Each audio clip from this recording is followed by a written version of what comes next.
PR Inter sebenarnya di musim lalu adalah ketika melawan tim-tim kecil ya. Inter sering berbagi poin lah, lawan Monza nggak pernah menang, Spezia kalah juga. Nah jadi PR Inter, PR Inzaghi sebenarnya gimana lawan tim-tim kecil bisa meraih poin penuh. Nah, ya kalau gue pribadi juga sih berpikir ya gimana ya antara Juve, Lazio sama-sama kuat, sama-sama kehilangan juga pemain-pemain inti ya. Tapi memang Lazio kehilangannya Milinkovic-Savic ya. Tapi penggantinya si Kamada. Dan ya seperti yang kalian bahas juga, bagi gue pribadi ya kayaknya partai draw sih ini dia.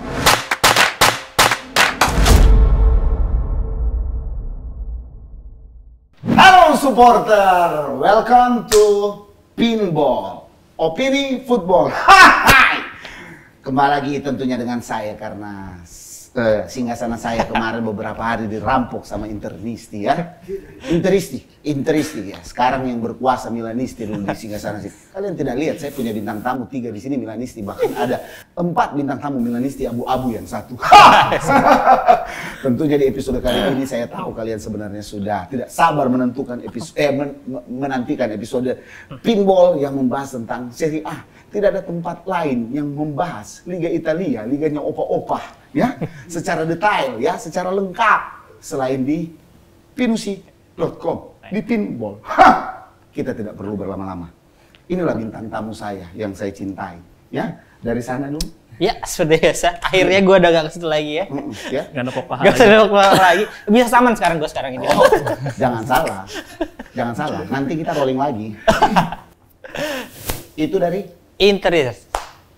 Saya kembali ke setelan pabrik, Iya. karena bajunya kelihatan baju lama. Kira Lazio loh tadi. Saya, iya. Napoli dia. Saya Tapi dari dia Napoli. sebenarnya Milanisti abu-abu.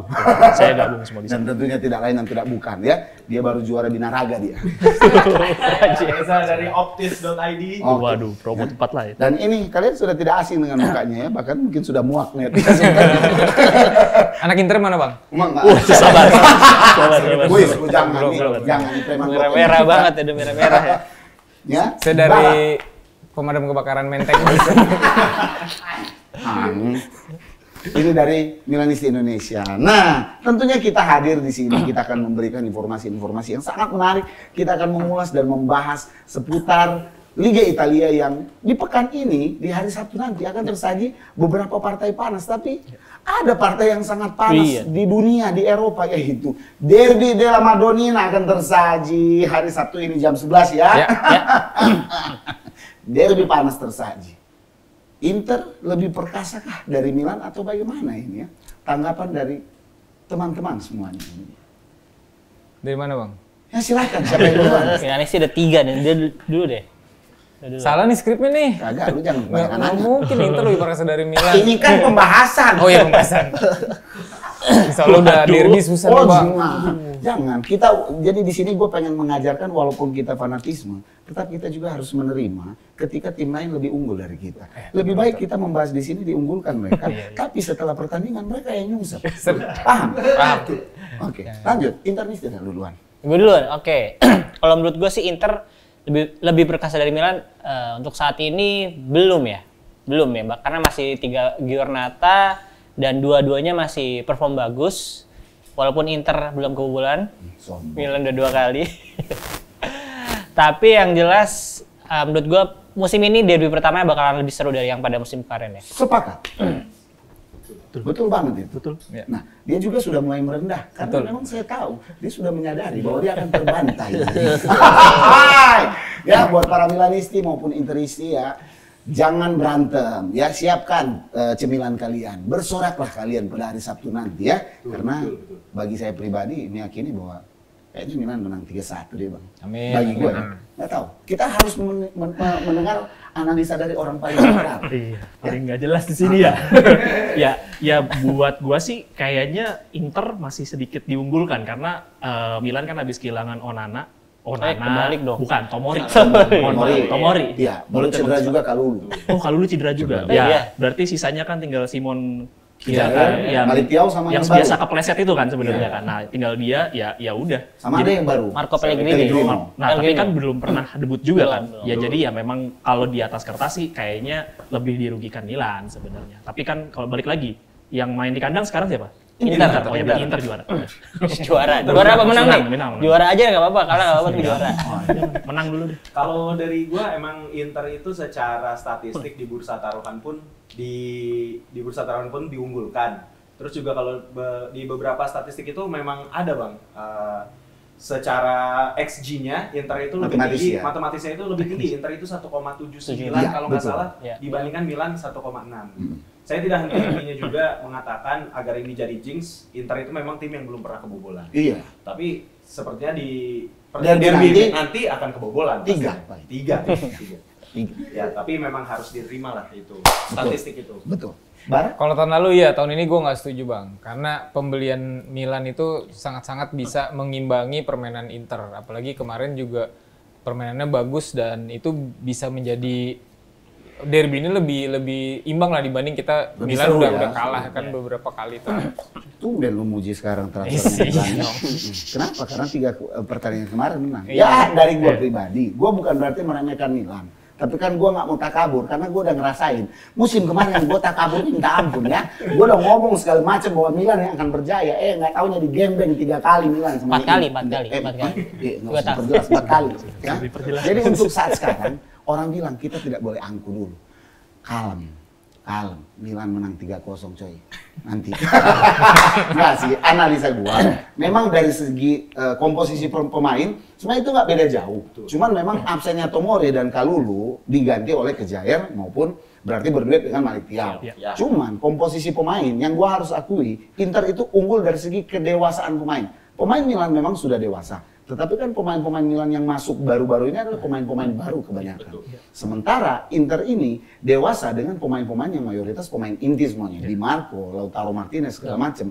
Tapi ya sekali lagi ini kita berbicara tentang derby della Madonnina. Ibarat kata derby tim sekota paling panas di dunia.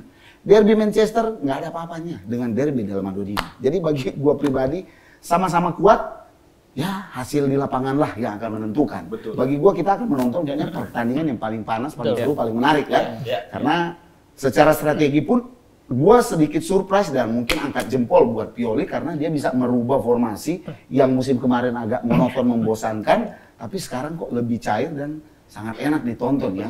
Gua mungkin apa nggak tahu apa dia udah diketok pakai palu sama kardinal kan?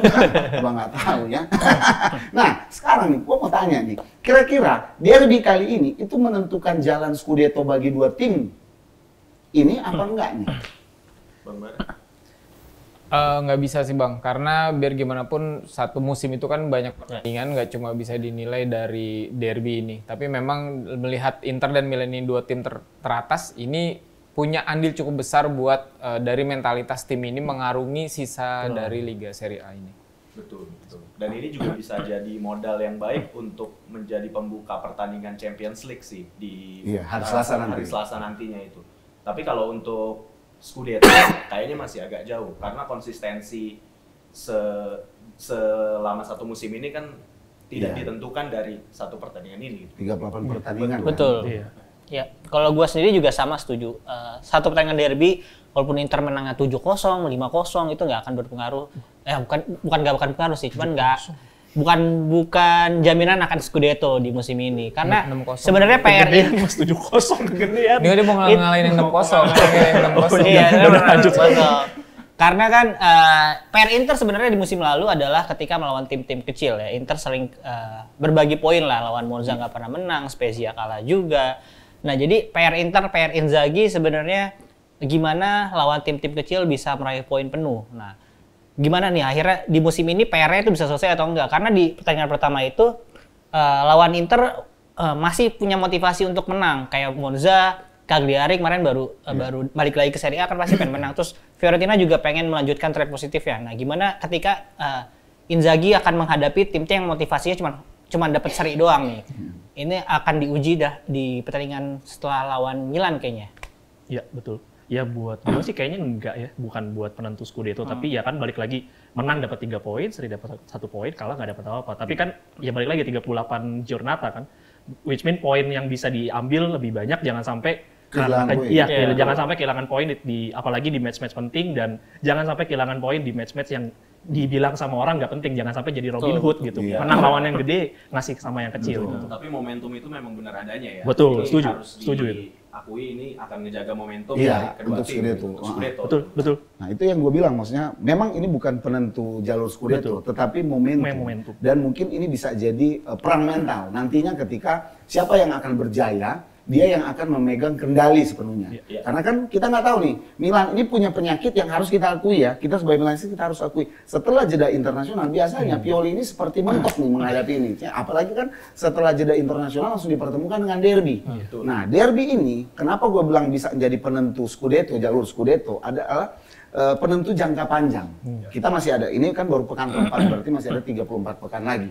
Tetapi kalau derby ini, salah satu terpeleset itu bisa menyerang psikis ataupun mental dari kedua tim masing-masing. Jadi ya derby ini boleh dibilang menentukan, ya, tapi perjalanan masih panjang. Karena bagi gua kuda pacu ya ada Napoli, ada ya Juventus yang angin-anginan. Kalau Roma udah nggak usah dihitung bang. Ya. Ada Lukaku. Untuk fans dua serigala. Sabar, serigala sekarang. Ya. Serigala ibu kota. Maaf. Jadi bagi gua Roma udah aneh. Tapi sebelumnya kan gue udah minta tanggapan dari kalian. Ini kameramen sama tim dari Pinball, gue pengen minta tanggapan. Lu pada jawab ya, cepetan.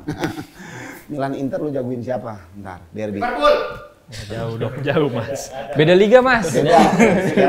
Beda kasta. Dia nggak main di UCL kan? Iya, dia nggak main di. Lu jangan sebut dong Liga Eropa. Waduh. Iya juga ya. Oke, kameramen. Teman-teman, tim. Milan. Ini udah 3-3 Milan, gue dikeluarin Milan di hari ini. Bener. Yes, mantap. Tadi serangan subuh berhasil berarti. Oh ada ini ya. Lu kasih duit kan? Iya. 5.000. Gue telepon Pak kasih Erik. Amer buat mereka. Nah, sekarang ini nih.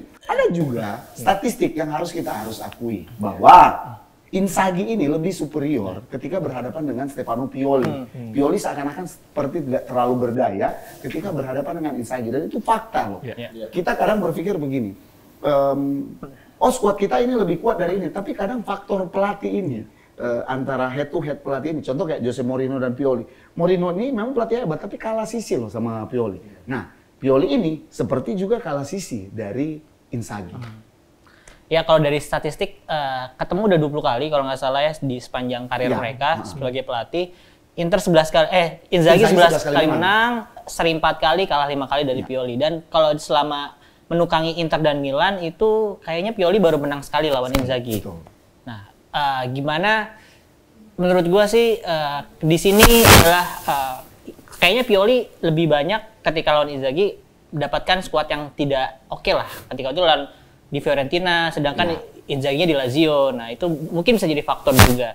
Tapi di musim kali ini kayaknya Pioli bisa memberikan warna yang berbeda karena lu bilang juga strateginya agak ada yang perubahan lah, si Kronik itu dijadikan di playing playmaker, terus kadang-kadang Calabria atau Theo-nya akan masuk di tengah. Nah, itu mungkin salah satu cara Pioli untuk mengangkali tim-tim Serie A musim ini.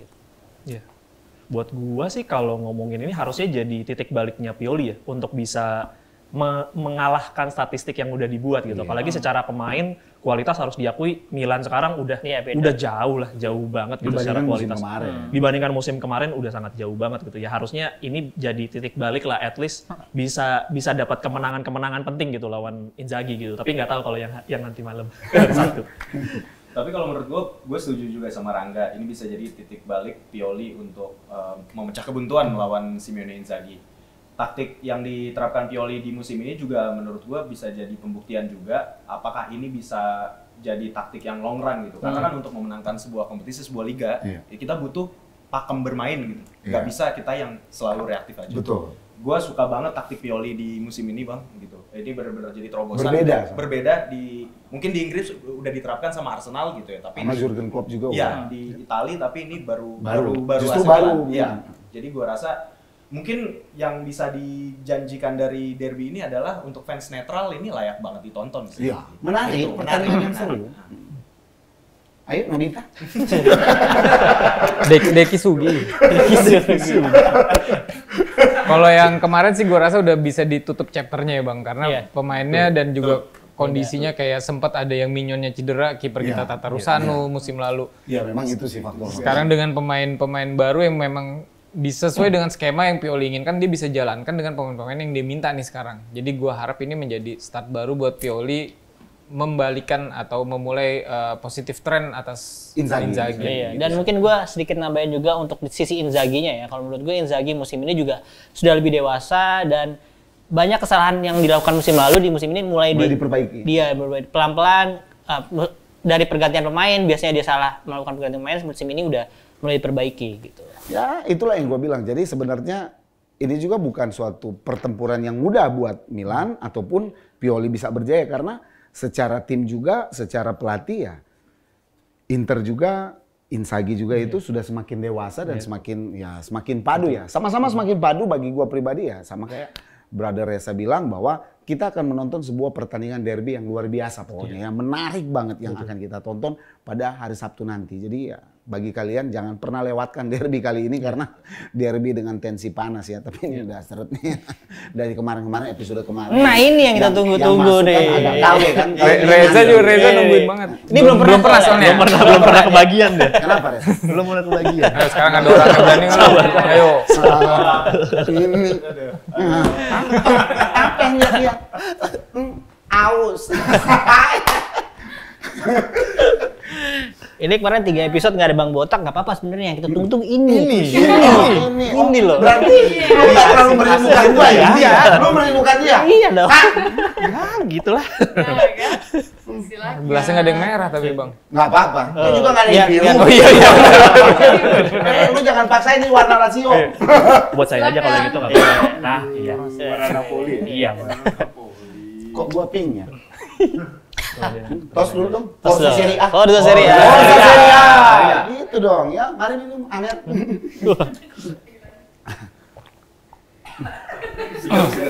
Oh gini rasanya beda. Beda kan sama yang kemarin kan? Sama Aming kemarin. Kemarin yang Kurang kan? kokoh yang di sini kemarin itu tribun. Penjaga warung Gue samping. mau tanya nih, kita ini mau bahas bola apa udah mau bahas edukasi? Ya? Memang ini pasukan bocil-bocil ini. Lagi juga ini Nobita ngapain itu? Nah, sekarang nih ya buat teman-teman sekalian, sekali lagi saya akan mengundang si cantik Neng Ovi untuk membacakan kuis tentunya ya. Kuis ini berhadiah dengan sangat bagus sekali ya. Hadiah dari tim Pinball ya. Ayo masuk sini kuis biar mereka pada senang. Nggak mau Botak aja yang iniin. Ya gimana? Kita ada kuis ya? Ada. Hadiahnya apa? Ada mobil butut. Kita dapat jersey, tapi jersey apa dulu nih? Ya siapa yang menang? Kalau Tergantung. yang nebak Inter menang, ya berarti jersey Inter yang kita kasih. Kalau yang menang Milan, ya jersey Milan yang kita kasih. Nggak mungkin kan jersey Napoli. Jadi di sini siapa yang akan memenangkan derby Milan versus Inter dan berapa skornya? Wah itu harus ditebak secara tepat ya. Tepat. Jadi kalian semua para Interisti benar ya? Interisti sama Milanisti, kalian jawab sebaik-baiknya, tebak sebenar-benarnya ya. Ingat jangan diedit ya, karena kita tahu kalau kalian edit ya. Tempeleng kalau kalian edit ya. Belajar jujur. Iya, tapi ada syaratnya nih, kalian wajib banget. Koprol. Terus tebakannya pokoknya harus bener ya, terus di komen, jangan lupa cantumin Instagramnya biar admin kita bisa langsung hubungin kalian. Iyalah, masa tebakannya salah harus benar lah baru dapat hadiah. Oke, sana cepetan ke sana. Ntar mereka mimpi basah loh. Reza. Nah, lagi nanti saya sama netizen Bang. Kemarin masalah patch terbalik. Oh, udah ganti ya Bang? Udah ganti kan? Kalian mau dapat podcast yang bahas bola seperti ini. Cuma di sini bersama tim-tim yang paling lain. Nah, sekarang kita bakalan bahas sedikit yang bakal bikin Interisti sedikit naik darah ya, karena memang ini adalah fakta di lapangan ya. Kalau seandainya ini ada berita terhangat terbaru dan sedikit memalukan buat para Inter ya, fans Inter, karena si Zhang pemilik Inter ngamuk ya, alias merajuk. karena nggak diajak untuk bisnis proyek stadion bersama oleh Kardinal. Kardinal udah bilang, sorry, gue punya uang. Lu kismin, lu nggak diajak. Sabar Di. Apa? Kan mau main di ini nanti Patriot. Ada Jauh, luar biasa jauh. Nah sekarang ini sedikit menarik nih dibahas oleh jurnalis Italia tentang emosi seorang sang. Sebenarnya mungkin ya itu cuma dilebih-lebihin sama jurnalis. Tapi sih memang faktanya begitu. Gua dengar-dengar kan si Sang merajuk di sudut kamar. Aldi sebagai fans. Iya, kalau gue baca beritanya itu sebenarnya dari musim lalu ya, dari pas leg 1 champion. Di bulan apa gitu gue lupa. Terus akhirnya ya udah mereka agak selek. Nah itu penyebabnya gara-gara si Geri Cardinale memutuskan untuk bikin stadion sendiri kan Milannya. Proyek sendiri karena ajak Inter. Iya, karena birokrasinya bertele-tele, makanya dia ya udahlah gue bikin sendiri aja. Nah, kan janji awalnya si Zhang dan Cardinale, Inter dan Milan itu akan iya bareng-bareng bikin stadion baru.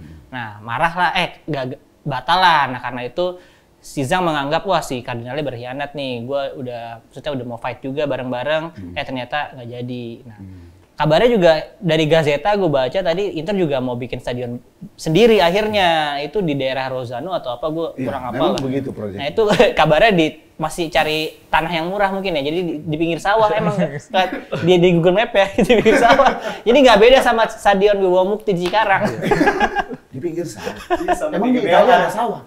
Italia ada sawah? Ya tahu, gandum kali ya, gandum. Oh sawah, dikira Cirebon. Cirebon. Iya, tahu gandum. Ya, tapi kayaknya kalau bicara masalah pembangunan stadion, di masalah permasalahan seleknya Zhang sama pemilik Milan ya, kayaknya ini udah jadi masalah menahun antar semua pemilik klub di Itali gitu loh. Napoli juga sama, kayaknya masalah perizinan itu jadi birokrasi perizinan itu jadi masalah yang paling laten di sana dan ya mungkin dengan adanya joint venture kayaknya menambah keruwetan birokrasinya mungkin ya itu yang mengakibatkan Cardinale juga pisah dengan Zhang juga, jadi ya wajar aja sih sebenarnya. Wajar kan? Itu wajar, apalagi dia kan memang kayaknya dengar bocoran memang nggak ada duit. Iya, kalaupun ada juga cicilan 200 tahun. Tapi Cardinale juga kan terkenal juga tangan besi ya. Iya. Dia sedikit, dia agak-agak mirip Donald Trump dia. Iya, di Milan juga gimana ya, Amerika lah, gaya-gayanya Amerika. Dia preman soalnya. Iya, jadi ya memang yang mana yang cepat aja lah. Itu gue rasa gitu sih. Sama Babinsa setempat katanya mau dimodifikasi. Ini apa hubungannya sama Babinsa sama urusan stadion di Milan? Ada-ada aja nih Nobita. Cardinale kayaknya megang ormas. Aduh, iya sih. Tapi sebenarnya sih memang mungkin ya. Namanya juga untuk menambah bumbu seru derby. Kadang media ini bermain biar makin seru. Karena kan segala sesuatu kalau tidak ditambah bumbu panas, ya mungkin tidak akan menarik. Kadang kita menonton derby, wah bisa berantem di tengah pertandingan. Tapi setelah pertandingan pemain-pemainnya peluk-pelukan, malah kadang pergi party bareng. Jadi ya itulah bumbu dari yang harus kita nikmati ya. Serunya sebuah derby. Nah, sesudah kita bahas derby, jadi Brother Fadli, Fadli, gua malah kelamaan berjemur di Bali akhirnya gua mulai lupa sama apa di sini di kampus kayak gua ketemu sama bule Rusia kebanyakan. Cuman dari Aldi sendiri dia optimis Inter menang. Menang. Ya, tapi dengan komposisi seperti ini 3 dan 1, prediksi gua 3-1.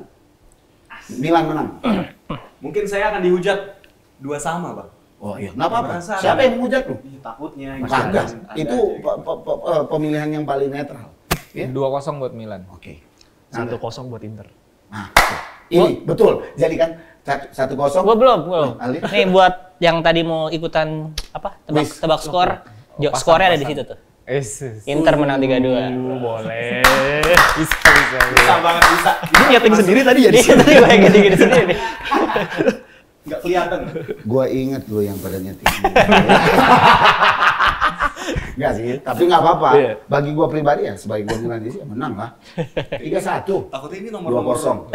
2-2. 1-0 buat Inter. 3-2 buat Inter. Kita akan buktikan nanti ya semuanya ya teman-teman. Nah sekarang kita akan membahas juga ada partai menarik ya yang akan tersaji pada Sabtu, justru partai duluan jam 8 malam, yaitu Juventus, La Spezia Signora. berhadapan dengan Lazio. Lazio, betul. Ya, baru habis itu sesudah Milan akan berhadapan Genoa dan Napoli. Betul. Tapi ini gue pengen bahas Juventus karena Juventus lagi-lagi skandal, lagi-lagi skandal. Ini malah skandal doping lagi, Paul Pogba kan. Betul. Nah, gimana nih teman-teman? Gue sakit kepala nih bahas Juventus. Mungkin Saya saya ada duluan kali ya. mereka perlu dirupiah kayaknya. Kayaknya ini salah satu hal yang paling gue sayangkan tentang Juventus ya. Maksudnya dari semua hal yang gue syukuri gitu, kayak ini doang yang paling gue kesel. Karena gue itu mulai nonton Juventus awal musim ini, dan Pogba kan udah beberapa kali main jadi either jadi cadangan atau reguler. Itu gue udah lihat Pogba yang dulu gitu. Iya, touch-nya udah kelihatan biarpun badannya ya secara fisik udah beda lah sama yang dulu ya. Terus abis itu sekarang kena doping sih, kayak disayangkan banget gitu loh bahwa si Pogba kena doping gitu. Tapi mungkin yang paling gua sayangkan adalah jadinya hilangnya mata pencarian barber di sana gitu di masa depan, karena kan dia suka cukur kan. Itu sih yang paling gua sayangkan. Harusnya cukur di sini, pengkolan situ ada tempat bagus. Bakat tukang cukur hilang semua jadinya. Jadi menurut Bro Rangga sendiri gimana nih? Apalagi kan Juventus dan Lazio. Oh iya, dan juga Chiesa kan Chiesa cedera juga gitu loh. Cedera, tapi kan dipulangin kan, makanya dipulangin dari tim nasional. Tapi menurut gua sih harusnya Juventus bisa ngasih perlawanan lah, karena kan secara squad juga pemainnya lebih matang lah, dan pelapisnya juga lebih banyak. Biarpun Lazio kemarin juga habis menang lawan Napoli, tapi pemain-pemainnya kan habis main di timnas hampir banyak kan, kayak Immobile, Zaccagni, itu Kamada, plot pemain utamanya tuh lagi kecapean lah intinya pulang dari timnas ya. Mungkin kayaknya sih Juventus yang punya peluang lebih besar untuk menang sih buat gua. Ya sama gue juga main juga di kandang, terus Locatelli tadinya juga kabarnya cedera, ternyata di timnas Italia kemarin main, dan kayaknya berarti bisa main juga dong di laga besok. Dan kayaknya pemain-pemain mudanya Juve juga bagus-bagus kan, Iling abis asis, Miretti, terus Vlahovic juga lagi bagus awal musim ini. Iya, terus Vlahovic juga udah 3 gol ya musim ini ya, jadi menurut gua Juve juga sih yang menang. Kalau menurut gua, walaupun Pogba nggak bisa main, tapi pelapisnya di posisi Pogba itu ada yang Rabiot. Iya. Rabiot juga. Rovella di Lazio malah. Jadi secara Fagioli ya? Secara komposisi di lini tengah, gua rasa Juventus bisa mendominasi. Tapi kalau misalnya Lazio bisa mengeluarkan jurus-jurus terbaik dari Sarri, counter mematikan kayak kemarin lawan Napoli, ya gue rasa bisa mencuri poin lah paling draw lah ya. Ya. Tapi kalau untuk Lazio menang, sayang gue nggak lihat itu sih. Gue setuju dari draw-nya sih Bang, karena si Lazio ini baru nemu formnya lawan Napoli dia bisa akhirnya bisa menang. Tapi memang karena sebelumnya kalah lawan Lecce ya? 2 kali kalah Lecce sama bukan Salernitana, itu Roma ya. Lagi pekan pertama Fiorentina bukan sih? Iya udah lupa klub gak gede lah. Tapi Juventusnya masih tetap terlalu kuat, walaupun dengan masalah-masalah dia sekarang nggak bisa menang juga. Gue setuju sama Reza sih, draw ini partai draw ini. Ya kalau gue pribadi juga sih berpikir ya gimana ya, antara Juve, Lazio sama-sama kuat, sama-sama kehilangan juga pemain-pemain inti ya. Tapi memang Lazio kehilangannya Milinkovic-Savic ya, tapi penggantinya si Kamada. Dan ya seperti yang kalian bahas juga, bagi gua pribadi ya kayaknya partai draw sih ini dia. Kemungkinan bisa draw, tapi kemungkinan juga Juve bisa menang. Nah, kalau untuk Genoa berhadapan dengan Napoli gimana nih? Genoa di tangan Alberto Gilardino yang baru promosi dari Serie B. Karena saya nonton Matteo Retegui, saya salah satu yang pemain yang saya pasang di Serie A Fantasi. Permainannya busuk. Saya mesti akui, gue nonton terakhir yang lawan Torino yang akhirnya kalah 1-0 itu permainannya bener-bener ngandelin skema counter attack pure, nggak ada skema build up serangan, nggak ada sama sekali, long ball nggak jelas lah pokoknya. Tapi bad newsnya juga buat Napoli, Politano itu cedera. Jadi Politano cedera, Chiesa cedera juga. Jadi sisi kanan itu sebenarnya udah nemuin pace-nya kemarin pada saat Politano main jadi starter. Tapi karena sekarang cedera ya mungkin mau nggak mau Lindstrom harus menggantikan posisinya jadi Elmas ya? Elmas nggak kepake. Elmas juga sebenarnya lebih suka dimainin ke sayap, tapi entah kenapa Rudy Garcia nggak terlalu prefer. Makanya kan ada isu dia mau cabut juga karena kalau Herving Lozano udah pindah ke Lozano balik ke PSV lagi. Iya betul, PSV lagi. Jadi ya ini juga jadi laga berat buat Napoli juga lah gitu. Tapi good news-nya pemain baru yang back di hire sama Napoli, yang Nathan, itu baru lulus les bahasa Inggris, bahasa Itali. Jadi dia baru bisa kerja pada saat lawan Genoa nanti gitu lah. Jadi ditunggu sih. Kalau Napoli dan Genoa, ya walaupun main di kandang Genoa ya, tapi Napoli partai gampang lah iya. buat Napoli. Kalau Napoli dari musim lalu tuh lawan-lawan tim kayak gini nggak ada hambatan lah. Kalau menurut gue sih masih bisa Napoli menang. Ya tapi paling penyakitnya Napoli adalah kalau ketemu tim-tim yang emang nahan di belakang, iya, yang bisa mancing emosinya, itu stagnannya tuh berasa banget gitu. Nah nggak tahu nih musim ini menurut gua lawan Genoa ini jadi pembuktian sih buat Rudi Garcia. Apakah bisa ngerubah Napoli yang waktu dipegang Spalletti bisa mentok kayak gitu? Genoa curi gol aja sih tapi susah buat menang. Tipe-tipe dia direct football counter. Betul. Tetap susah sih tapi lawan Napoli. Ya kalau gue pribadi sih sebenarnya gue pengen melihat keperkasaan Alberto Gilardino ketika memegang Genoa waktu di Serie B. Karena betul. adalah tim yang boleh bilang paling menarik, menyerang dengan sangat bagus ketika di Serie B. Tapi di 3 laga justru Serie A ini mereka ngaco-nya minta ampun. Apakah memang Alberto Gilardino ini lagi demam panggung atau gimana? Tapi kan secara pemain kan mereka masih ada Milan Badels ya, baru Retegui, baru ada yang baru masuk satu siapa? Kemarin. Pokoknya dia dari ini ya, Udinese sebelumnya. Terus dia masuk ke Jangto. Kemarin juga Yakub Jangto. Nah, itu kan pemain-pemain yang boleh dibilang semua pemain-pemain bagus. Cuman ya gue bilang Napoli masih lebih bagus daripada Genoa. Osimhen, baru Sikvarat ya itu masih lebih levelnya jauh di atas itu ya. Napoli sih menang 3-0 kayaknya. Sama tadi yang Lazio kalah satu lagi sama Genoa kemarin. Genoa menangnya lawan Lazio. Nah, ini setelah kita sudah membahas ya prediksi dari derby Juventus Lazio maupun Genoa Napoli, ya kita pengen dong melibatkan para supporter pencinta pinball untuk menuliskan komentar, tanggapan kalian, bahkan prediksi kalian, masukkan di kolom komentar ya. Jangan segan-segan, jangan sungkan-sungkan. Tulis aja di situ ya, nggak diminta bayar kok. Nah ya, sekian dulu informasi tentunya dari kami semuanya ya. Di Pinball di episode kali ini, pokoknya kami mengucapkan terima kasih supporter ya. Jangan lupa di subscribe, nyalain loncengnya biar kalian tidak ketinggalan episode-episode menarik, pembahasan ulasan Liga Serie A. Kalian jangan pindah ke channel lain karena ulasan Serie A terbaik, terlengkap, terfavorit hanya ada di Pinball bersama narasumber-narasumber yang sudah teruji tingkat kredibilitasnya ya. Ini lulusan-lulusan Italia semua ya. Ini lulusan Catenaccio ya. Namanya kita di sini tidak menampilkan yang cuma karang-karangan saja. Kita menampilkan yang real ya, fakta ya. Ada kuis juga ya buat kalian. Ya, jangan lupa juga follow Instagram dan akun TikTok dari pinsport.com karena di situ ada banyak berita olahraga yang disajikan oleh tim kami. Saya Bang Botak, saya Bara, saya Reza, saya Rangga, saya Aldi. Ciao, mamma mia, forza Liga Italia. Forza.